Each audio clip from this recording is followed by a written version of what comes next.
존경하는 성도 여러분, 한 주 동안 평안하셨습니까?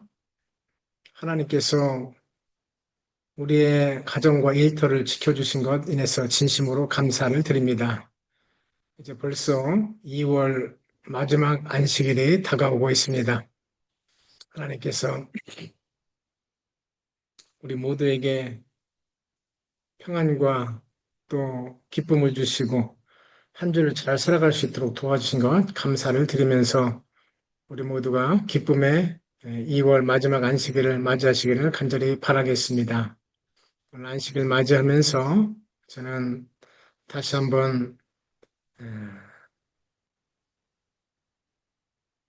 우리의 마음을 하나님의 말씀 앞으로 인도하기를 원합니다. 하나님께서 우리 모두를 축복하셔서 이 말씀을 통해서 다시 한번 하나님을 위해서 준비하는 그런 마지막 백성으로서의 삶을 넉넉히 살 수 있는 저와 여러분 모두가 되기를 간절히 바라겠습니다. 오늘 설교 제목은 하나님은 중심을 보신다라는 말씀이 되겠습니다. 하나님의 말씀 사무엘상 16장 1절로 13절에 있는 말씀을 먼저 읽도록 하겠습니다.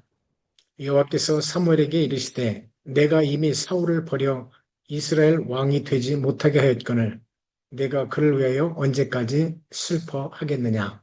너는 기름을 뿔에 채워가지고 가라. 내가 너를 베들레헴 사람 이세게로 보내리니 이는 내가 그 아들 중에서 한 왕을 보았느니라. 사무엘이 가로되 내가 어찌 갈 수 있으리까? 사울이 들으면 나를 죽이리이다.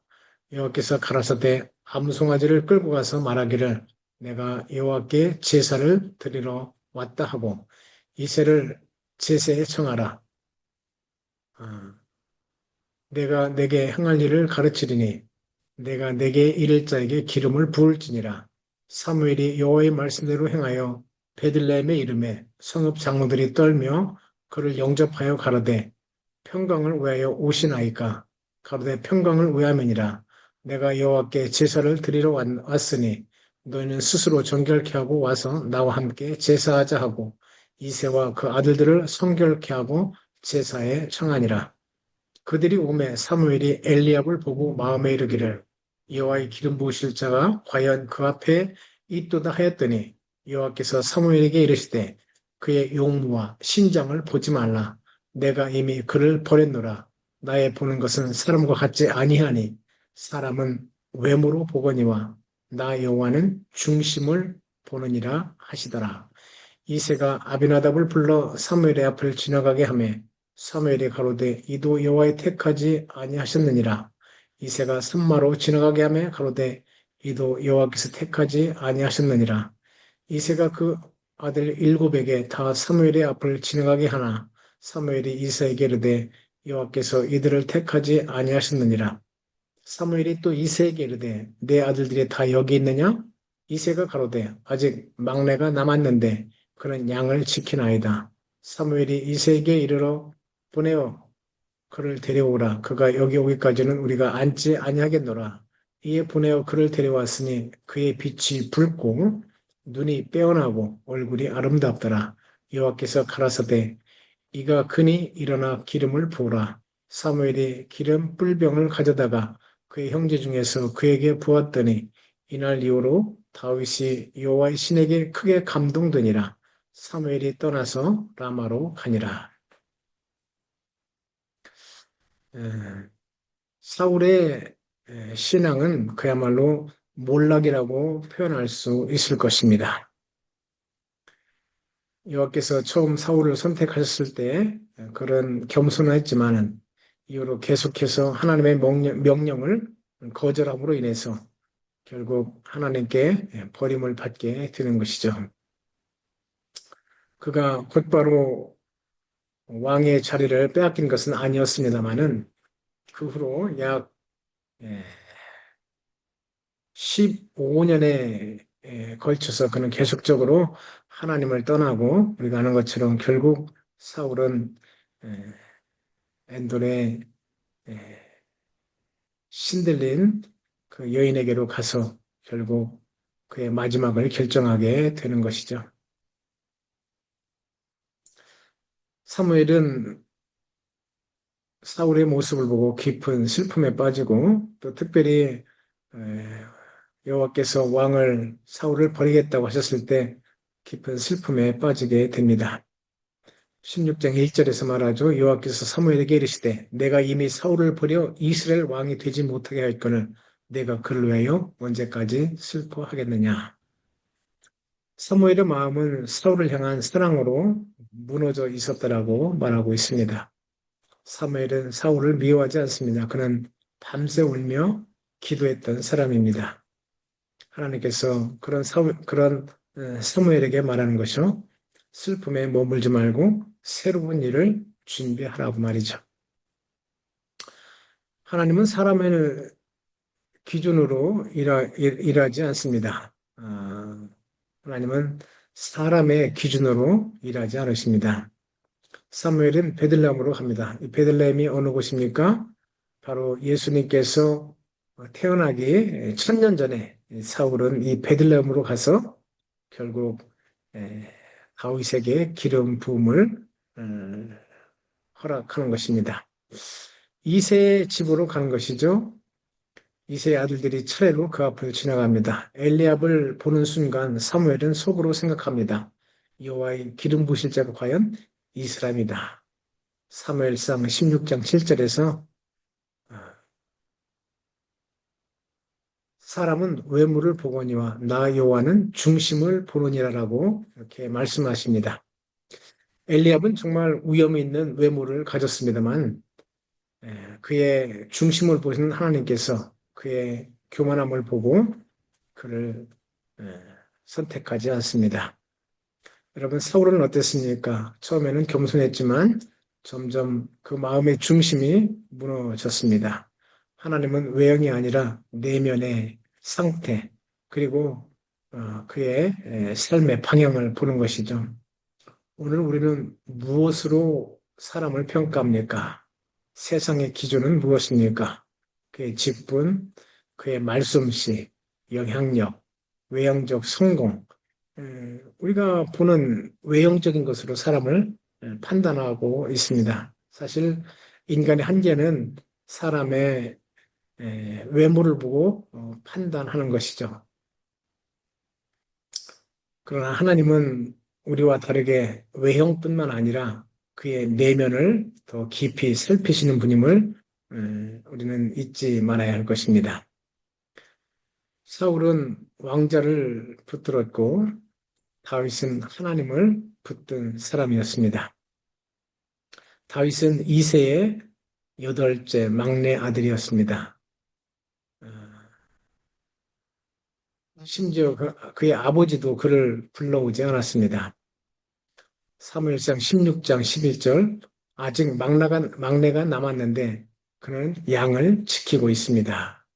그는 다른 형들과 다르게 이세에게 주목을 받지 못하는 아들인 것처럼 보입니다. 부조와 선지자는 말합니다. 다윗은 양을 돌보는 가운데 하나님의 음성을 배우고 있었다. 양을 돌보는 가운데 하나님의 음성을 배우고 있었다. 그의 왕권은 들판에서 이미 준비되어 있었던 것입니다. 사람이 없는 곳에서 또 사람의 환호와 박수가 없는 곳에서 어쩌면 사람의 칭찬과 인정이 없는 곳에서 그는 하나님과 동행하고 있었습니다. 사랑하는 성도 여러분, 하나님은 공개된 무대보다 숨겨진 자리에서 사람을 만들고 계십니다. 오늘 우리가 서 있는 아주 평범한 자리에서, 가정에서, 직장에서, 또 눈에 보이지 않는 교회의 봉사 현장에서 바로 하나님은 왕을 위한 그런 준비를 하고 있는 것입니다. 다윗은 기름 부음을 받았지만 즉시 왕이 된 것이 아니죠. 아마도 다윗이 15세쯤에 이 기름 부음을 받았고 그 후 15년 동안 적어도 수년간은 계속 이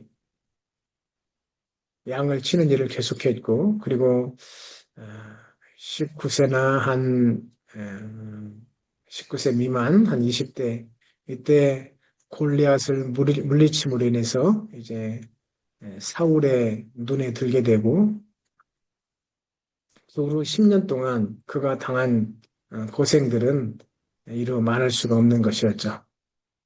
사무엘상 16장 13절, 사무엘이 기름 불병을 가져다가 그의 형제 중에서 그에게 부었더니 이날 이후로 다윗이 여호와의 신에게 크게 감동되니라.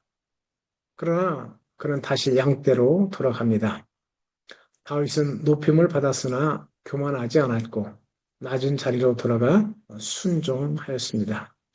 이것이 바로 사울과 다윗의 차이라고 할 수 있습니다.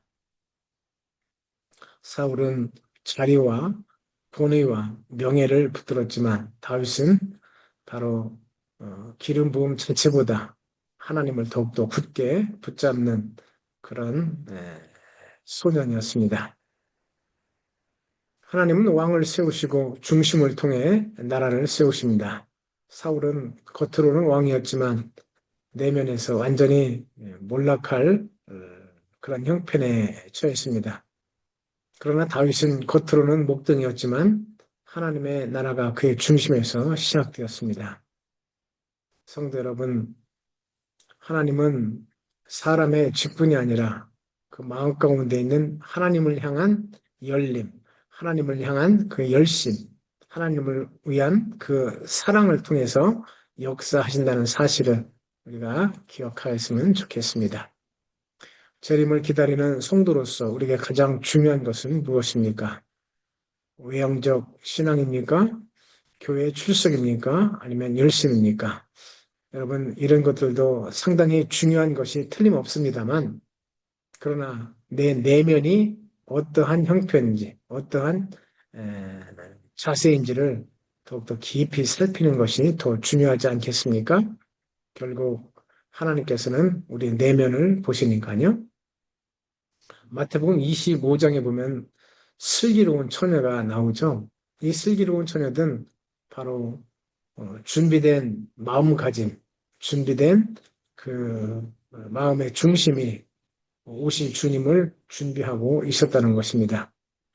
재림은 누가 더 많이 무엇을 행했는가가 아니라 우리 중심에 누구를 기다리고 모셨는가가 더 중요한 문제인 것입니다. 사랑하는 성도 여러분, 사울은 무너졌습니다. 사울은 몰락했습니다. 그러나 하나님은 새로운 왕을 준비하셨습니다.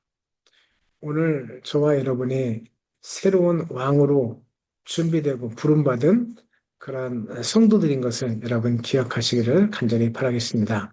그러므로 우리는 우리에게 계속해서 꾸준히 물어야 됩니다.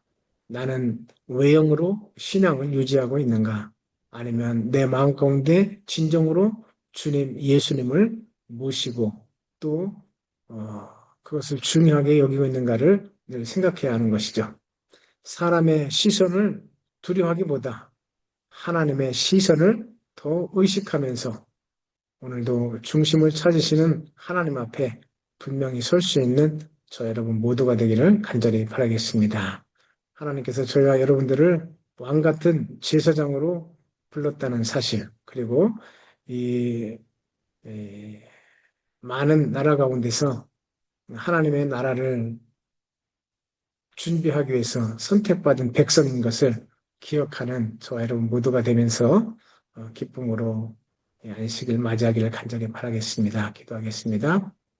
하나님 아버지, 저희들을 축복해 주셔서 하나님의 마지막 백성으로 삼아주시고 왕 같은 제사장으로 또 나라로 세워주신 것 다시 한번 감사합니다. 우리의 마음을 살피시는 주님, 다시 한번 우리의 연약함을 주께 드릴 수밖에 없습니다. 주님, 저희들 주님의 강한 것으로 채워주시고 또 은혜로 인도해 주셔서 주의 뜻을 성실히 감당할 수 있는 우리 모든 주의 백성들 되도록 축복해 주시옵소서. 이 안식일 우리의 마음을 새롭게 하시고 하나님께 영광 돌릴 수 있는 아름다운 마음가짐을 가질 수 있도록 우리 모두를 축복해 주시옵기를 간절히 바라오며 예수님 이름으로 기도했습니다. 사랑하는 성도 여러분, 밝은 날 아침 안식일 아침에 주님 전에서 기쁨과 즐거움으로 뵐 수 있기를 간절히 바라겠습니다. 하나님과 사람에게 아름다운 봉사를 할 수 있는 복된 안식일 맞이하시기를 간절히 바랍니다. 감사합니다.